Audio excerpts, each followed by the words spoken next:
నమస్తే, welcome to BCN news. ఈ రోజు వార్తలతో మీ ముందున్నది తేజస్విని. ముందుగా ముఖ్యాంశాలు. కుప్పంలో ఫిర్యాదుల స్వీకరణకు నూతన పంథా, పోర్టల్ను ప్రారంభించిన CM Chandrababu.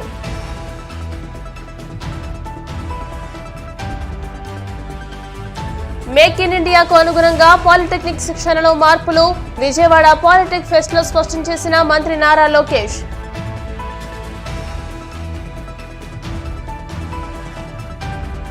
Kollywood star hero Ajith Kumar car racing practice, car అదుపు తప్పి సైడ్ వాల్ ఢీకొట్టి ఆగిపోవడంతో తప్పిన ముప్పు.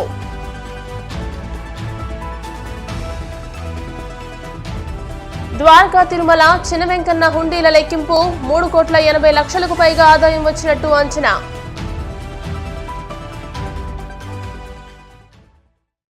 కుప్పం నియోజకవర్గాన్ని మోడల్ గా తీర్చిదిద్దడమే లక్ష్యమని ఏపీ సీఎం చంద్రబాబు పేర్కొన్నారు. అన్ని ప్రాంతాలతో సమానంగా, అవసరమైతే మిన్నగా అభివృద్ధి చేసేందుకు ప్రణాళికలు సిద్దం చేశామని చెప్పారు.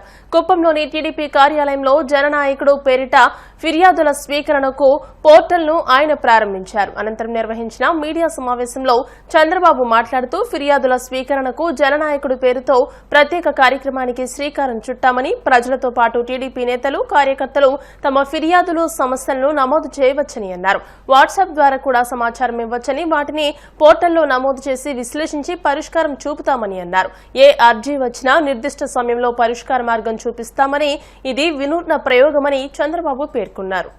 జననాయకుడు అనే పేరుతో ఒక ప్రత్యేకమైన కార్యక్రమానికి శ్రీకారం చుట్టాం. ఎవరైనా సరే ఇక్కడికి వచ్చి నేరుగా చెప్పుకున్నా, వాట్సాప్ గ్రూపుల్లో నేరుగా సెల్ ఫోన్ లో మెసేజ్ ఇచ్చినా, అదే విధంగా మా కార్యకర్తలు ప్రజా సమస్యలు మా దృష్టికి తీసుకొచ్చిన నాయకులు గాని, కార్యకర్తలు గాని, ఇవన్నీ జననాయకుడు పోర్టల్లో రికార్డ్ చేస్తాం. రికార్డ్ చేసిన తర్వాత అవి డీటెయిల్డ్ గా అనలైజ్ చేస్తాం. ఇక్కడ ప్రధానంగా నాకు 3 బాధ్యతలు ఉన్నాయి. ఒకటి, తెలుగుదేశం పార్టీ అధ్యక్షుడిని. తెలుగుదేశం పార్టీ ఎన్నికల్లో హామీలు ఇచ్చాం. ఆ హామీలు మా కార్యకర్తలంతా ఇంటింటికి వెళ్లి చెప్పి ఓట్లు వేయించారు. ప్రజాస్వామ్యంలో రాజకీయ పార్టీలకు ప్రాముఖ్యత ఉంది. మేము హామీలు ఇచ్చిన తర్వాత ఎన్నికల్లో గెలుస్తాం. ఆ మ్యాండేట్ తీసుకున్న తర్వాత తిరిగి ప్రజలకు ఇచ్చిన హామీలు నెరవేర్చడానికి ముందుకు పోతాం. ఇందులో కార్యకర్తలు అనేవాళ్లు ప్రజాస్వామ్యంలో చాలా కీలకంగా ఉంటారు. దేశ స్థాయిలో గాని, రాష్ట్ర స్థాయిలో గాని, ఎక్కడ గాని. అలాంటప్పుడు అనేక హామీలు వాళ్ళు ప్రజలకు ఇచ్చారు. ఒక ల్యాండ్ ఇష్యూ కావచ్చు, ఒక పెన్షన్ ఇష్యూ కావచ్చు, ఇంకో సమస్య కావచ్చు, అవన్నీ కూడా హామీలు ఇచ్చి తద్వారా అధికారంలోకి వచ్చాం. అదే మాదిరిగా నేను ఎమ్మెల్యేగా ఉన్నప్పుడు నాకు ఒక ప్రత్యేకమైన బాధ్యత ఈ నియోజకవర్గం పైన ఉంటుంది. నేను కాన్స్టిట్యూన్సీని నర్చర్ చేయాలి. 8వ సారి నేను నిలబడ్డానికి గెలిపించారు. కంటిన్యూగా 8 సార్లు గెలిపించారు. అలాంటప్పుడు ఈ కాన్స్టిట్యూన్సీకి నేను చేయాల్సిన బాధ్యత నా మీద ఉంటుంది. అది ఒక పక్కన. 3వది, నేను ముఖ్యమంత్రి అయినప్పుడు ఎక్స్పెక్టేషన్ కూడా ఎక్కువ ఉంటాయి. ఏవైతే ప్రభుత్వ పాలసీల ద్వారా మేము ఇచ్చిన హామీలు నెరవేర్చుకుంటూ తద్వారా ప్రజలకు న్యాయం చేయాల్సిన బాధ్యత, ఒక గుడ్ గవర్నెన్స్ ఇవ్వాల్సిన బాధ్యత నా పైన ఉంటుంది. ఈ 3 బాధ్యతలను నెరవేర్చాలంటే సమర్థవంతంగా ఇక్కడ జననాయకుడు అనే పోర్టల్ నేను ఎమ్మెల్యేగా ఇక్కడ పెట్టుకున్నాను. నా పిఏ ఉంటాడు. ఒక పక్క మా రాజకీయ నాయకులు కూడా ఉంటారు. ఇంకో పక్క గవర్నమెంట్ కాడా ఉంటుంది. ఏవైతే జెన్యున్ ప్రాబ్లమ్స్ అన్ని పరిష్కారం చేయడానికి పీజీఆర్ఎస్ ఆ పోర్టల్కి వెళ్ళిపోతాయి. నాకు రియల్ టైమ్ గవర్నెన్స్ ఇంటిగ్రేట్ అవుతుంది. అందరికీ స్టాండర్డ్స్ ఫిక్స్ చేస్తున్నాం. ఏ అర్జీ వచ్చినా ఎన్ని రోజుల్లో పరిష్కారం చేయాలని, ఫైనాన్షియల్, నాన్ ఫైనాన్షియల్ అయితే ఈ టైం, ఒకవేళ రిసోర్సెస్ లేకపోతే ఏ విధంగా చేయాలని ఆలోచించుకుంటా ప్రాధాన్యత క్రమంలో. నాన్ ఫైనాన్షియల్ జెన్యున్ గా ఉంటే, చట్టపరంగా ఉంటే నో నెగోషియబుల్, జీరో టాలరెన్స్ అన్ని పరిష్కారం చేస్తాం. ఈ రోజు మీరు చూస్తున్నారు ల్యాండ్ ఇష్యూస్ ఎక్కడెక్కడి నుంచో వచ్చేసారు. 5 సంవత్సరాల పెండింగ్ ఉండే ఇష్యూస్ చూస్తా ఉంటే కొన్ని వేల మంది వచ్చేస్తున్నారు. ఎక్కడికి పోయినా అంటే దీన్ని పరిష్కారం చేయాలి. 22A కింద ఓపెన్ అప్ చేశారు, కబ్జాలు చేశారు, రికార్డులు మార్చారు, రాజకీయ వివక్ష చూపించారు. అన్ని కలిసి చాలా గందరగోళమైన పరిస్థితి వచ్చింది. ఇది నాకు ఒక 4-5 నెలలు పడుతుంది. రెవెన్యూ సదస్సులు అయిపోతున్నాయి, రికార్డు ఎస్టాబ్లిష్ చేస్తున్నాం, సర్వేలు చేశారు, సర్వేలు మళ్ళా తప్పులు చేశారు, మళ్ళా రీసర్వే చేయాలి. ఇవన్నీ చేసి పక్కా పట్టాదారు పాస్ పుస్తకాలు ఇచ్చి, ఒకవేళ కొన్ని అసైన్మెంట్ ల్యాండ్స్ కొంతమంది పట్టాలు కావాలని అడుగుతున్నారు, డీకేటీ పట్టాలు, అవి కూడా ఏం చేయాలని ఆలోచించి అన్ని కూడా పరిష్కారం చేస్తాం. అంటే వీటికన్నిటి కొంత సమయం పడుతుంది. వ్యవస్థ విధ్వంసం అయింది, సమస్యలు ఉన్నాయి. 1 by 1 పరిష్కారం చేసుకుని వస్తున్నాం. ఇది నేను పెట్టినటువంటి వ్యవస్థ బాగా సక్సెస్ అయితే దీన్ని నేను అన్ని నియోజకవర్గాలకు రిప్లికేట్ చేసే పరిస్థితి వస్తుంది.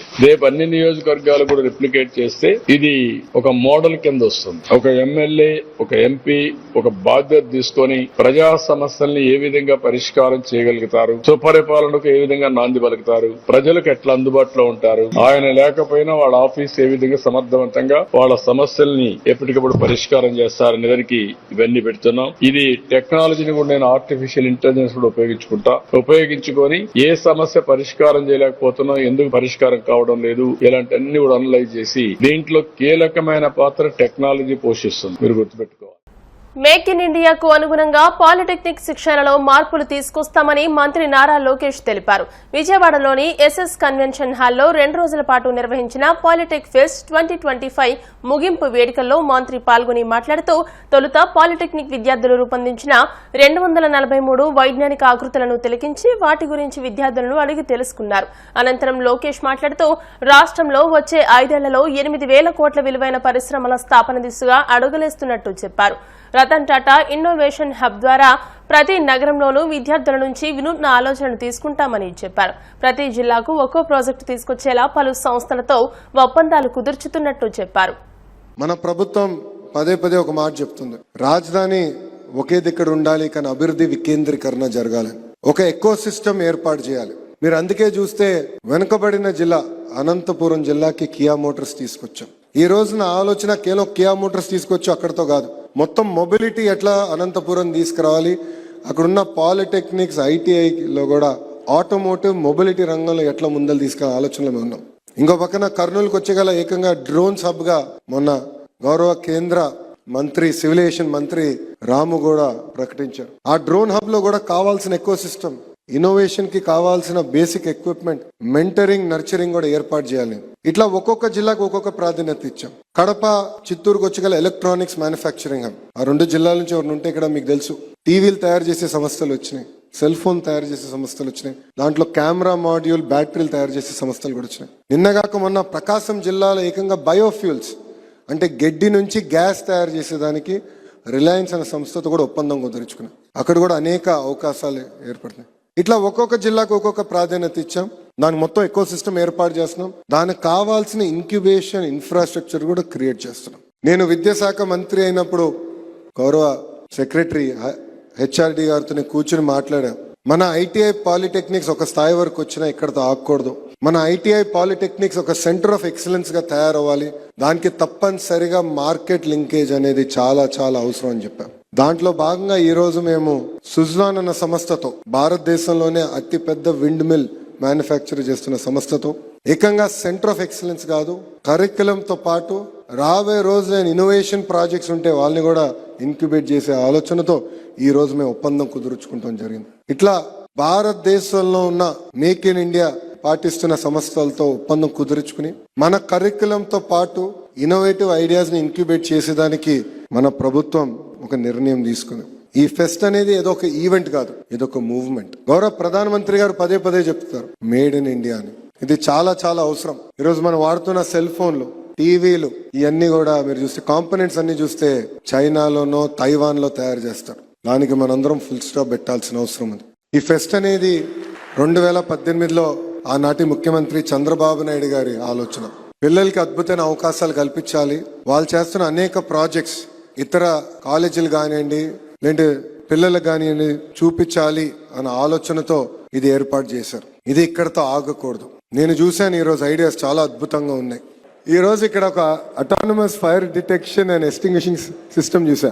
ఈశ్వర్ లక్ష్మీ శరణ్య తయారు చేసింది. కొంచెం మీటింగ్ కి లేట్ అవుతుంది, నేను మళ్ళీ చూస్తాను, కొంచెం వెళ్తానంటే లేదు సార్ మీరు చూడాలని డెమాన్స్ట్రేషన్ చేశారు. ఫస్ట్ అటెంప్ట్ లో పనిచేయాల, సెకండ్ అటెంప్ట్ లో కూడా పనిచేయలేదు, థర్డ్ అటెంప్ట్ లో కూడా పనిచేయలేదు. పాపం ఈశ్వరతో చాలా బాధపడ్డాడు. నాతో ఫోటో దిగుతూ కూడా ఫెయిల్ అయ్యాను, చేయలేకపోయానని. మళ్ళీ నెల్లి సార్ మీరు ఇంకొక స్టాల్కి వెళ్ళి రండి, ఈ లోపల దీన్ని సెట్ చేస్తానని చెప్పాడు. సెట్ చేశాడు, డెమాన్స్ట్రేషన్ చేశాడు.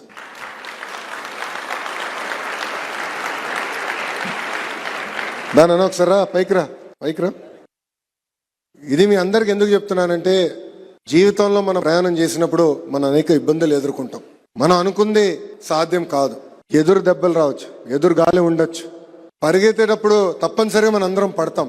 పడిన వెంటనే ఎంత తొందరగా లేస్తాం అనేది చాలా చాలా ముఖ్యం మన జీవితం. కోలీవుడ్ స్టార్ హీరో అజిత్ కుమార్ కు రేసింగ్ రైడింగ్ అంటే ఎంతో ఇష్టమన్న విషయం తెలిసిందే. తాజాగా దుబాయ్ లో 24 గంటల రేసింగ్ లో పాల్గొనేందుకు ప్రత్యేకంగా రూపొందించిన కారులో ట్రాక్ పై ఆయన ప్రాక్టీస్ మొదలుపెట్టారు. ఈ క్రమంలో ఆయన కారు అదుపు తప్పి సైడ్ వాల్ ను బలంగా ఢీకొట్టింది. అయితే ఈ ప్రమాదంలో ఆయనకు ఎలాంటి గాయాలు కాకపోవడంతో అంతా ఊపిరి పీల్చుకున్నారు. అయితే కారు మాత్రం నుజ్జునుజ్జైంది. ఈ ప్రమాదానికి సంబంధించిన విషయాన్ని ఆయన రేసింగ్ టీం సోషల్ మీడియాలో తెలియజేసింది.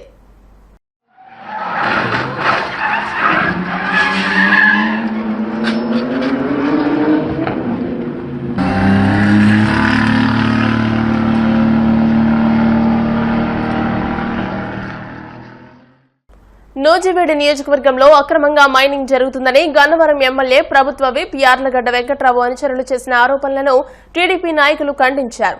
మంత్రి పార్థసారథి ఉన్న నియోజకవర్గంపై బురద జల్లడంపై టీడీపీ సీనియర్ నాయకులు కాపా శ్రీనివాసరావు మండిపడ్డారు. సొంత పార్టీలో కొంతమంది నాయకులు ఏవైనా సమస్యలుంటే పార్టీ అధిష్టానం దృష్టికి తీసుకువెళ్లకుండా సోషల్ మీడియాలో పోస్టులు పెట్టడం సరికాదని అన్నారు.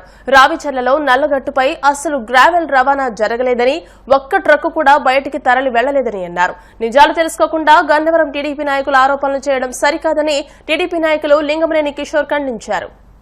గన్నవరం శాసనసభ్యులు ప్రభుత్వ విప్ గారు అయినటువంటి గౌరవ వెంకటరావు గారు నూజివీడు నియోజకవర్గం నుంచి అక్రమ మైనింగ్ జరుగుతుంది, వైసీపీ నాయకులు లారీలు తీసుకుని టీడీపీ వాళ్ళతో అంతకాగి మరి మైనింగ్ చేస్తా ఉన్నారని ఆయన మొన్న మాట్లాడటం జరిగింది. నూజివీడు నియోజకవర్గంలో ఎలక్షన్ అయినటువంటి ఈ 6 నెలల నుంచి కూడా ఎటువంటి మైనింగ్ జరగట్లేదు. నూజివీడు నియోజకవర్గంలో కూటమి ప్రభుత్వం అధికారంలోకి వచ్చిన తర్వాత, సారథి గారికి మంత్రి పదవి ఇచ్చిన తర్వాత నూజివీడు నియోజకవర్గాన్ని గత 40 ఏళ్లలో ఎప్పుడూ లేని విధంగా అభివృద్ధి చేయటం చూస్తా ఉన్నారు. గన్నవరం తెలుగుదేశం పార్టీ సోదరులు మాట్లాడినటువంటి మాటలు అధికార పార్టీలోనే ఉంటూ మా నూజివీడు నియోజకవర్గంలో కొందరు పార్టీని మరి అబాస్ చేసే విధంగా పార్టీ అధినాయకత్వాన్ని, పార్టీ ఎమ్మెల్యేలని, అధికారులను కూడా పక్కదారి పట్టిస్తూ ఇక్కడ గత కొంతకాలంగా పార్టీ మీద వరదజల్లే కార్యక్రమాన్ని చేస్తా ఉన్నారు. దాన్ని నేను కూడా పార్టీ దృష్టి కూడా తీసుకెళ్లడం జరిగింది. మా గౌరవ పార్టీ సభ్యులు నిన్న మాట్లాడిన మాటల్లో రావచర్ల గ్రామంలో నల్లగట్టు మీద అక్రమ మైనింగ్ చేస్తా ఉంటే అధికారులు మిషన్లు సీజ్ చేసి పెనాల్టీ వేశారని సోదరులు చెబుతా ఉన్నారు. కానీ అక్కడ జరిగినటువంటి పరిణామాలు వేరు. అక్కడ బండి ఐజాక్ గారు అనే ఆయన కానీ ఆయన మిత్రులు అందరూ కూడా సుమారు 10-15 ఎకరాలు బీఫారాలు కొనుక్కుని వాళ్ళకి అక్కడ ప్రార్థనలు కానీ కొన్ని మందిరాలు కొన్ని ఈ కూడా నిర్మించుకుంటూ వాళ్ళు గట్టు మీద కూడా అక్కడికి వచ్చే వ్యక్తులందరూ కూడా మరి పర్యాటక రంగంగా నల్లగట్టు మీద పైన సుమారు 50-100 ఎకరాల ప్లెయిన్ ల్యాండ్ ఉంది. ఆ ల్యాండ్ మీదకి వెళ్ళి అందరూ కూడా చక్కని ఏందో ఒక మంచి గ్రీనరీగా చేయాలనే ఉద్దేశంతో వాళ్ళు చేస్తామని మాతో మాట్లాడి ఉన్నారు. అది ఏమైనప్పుడు కూడా గ్రామ పంచాయతీ నుంచి అనుమతులు కానివ్వండి, ప్రభుత్వం నుంచి అనుమతులు లేకుండా వాళ్ళ దారులు వేయటం వల్ల మా తెలుగుదేశం పార్టీ నాయకులు మేమందరం కూడా ఆ రోజు అక్కడ దేవైనటువంటి మిషన్లని అధికారులకు అప్పచెప్పడం వల్ల ఆ రోజు ఆ మిషన్లు కూడా అధికారులు పెనాల్టీ వేసి పంపించడం జరిగింది. కానీ అక్కడ ఎటువంటి ఒక్క ట్రక్ మట్టి కూడా అక్రమ మైనింగ్ జరగల. అట్లాగే నూజివీడు నియోజకవర్గంలో ఏ గ్రామం నుంచి కూడా ఈ మధ్య కలెక్టర్ గారికి అట్లాగే కొందరు ఇక్కడ అక్రమ మైనింగ్ జరుగుతుంది కొన్ని గ్రామాల్లో అని కంప్లైంట్ చేయిస్తుంటే దాని మీద మేము కూడా గతంలో వివరణ ఇవ్వడం జరిగింది. మరి అంతే తప్ప ఇక్కడ ఎటువంటి అక్రమ మైనింగ్ జరగట్లేదు అనేది కూడా తెలియజేస్తా ఉన్నాం. ఏదైతే తెలుగుదేశం పార్టీ కార్యకర్తలు నాయకులు ఈ రోజు ఎన్నో ఆశలతో గత 5 సంవత్సరాలు కూడా వైసీపీ ప్రభుత్వంలో పడినటువంటి ఇబ్బందులు అన్నిటి మీద కూడా గెలిచినటువంటి కూటమి మరి ఎమ్మెల్యేల మీద ప్రభుత్వం మీద కూడా ఎన్నో ఆశలతో ఈ రోజు ప్రజలందరూ కూడా ఆశయాలతో ఉన్నారు. ప్రముఖ పుణ్యక్షేత్రమైన ద్వారకా తిరుమల చిల వెంకన్నకు హుండీల ద్వారా భారీ ఆదాయం సమకూరింది. గడిచిన 40 రోజుల కాలానికి గాను స్వామికి నగదు రూపంలో 3,85,00,000 రూపాయల అధిక ఆదాయం లభించింది.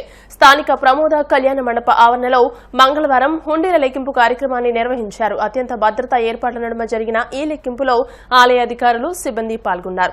ఈ హుండీ లెక్కింపులో స్వామివారికి 3,85,61,549 రూపాయల ఆదాయం సమకూరినట్టు ఇన్ఛార్జి ఈవో వేండ్ర త్రినాథరావు తెలియజేశారు. అలాగే భక్తుల కానుకల రూపేణ బంగారం 383 గ్రాములు, వెండి 12 కేజీల 8 గ్రాములు, విదేశీ కరెన్సీ రద్దయిన 500, 1000, 2000 రూపాయల నోట్లు వచ్చినట్లు ఈవో తెలియజేశారు. ఇప్పుడు కాసేపు ప్రకటనలు.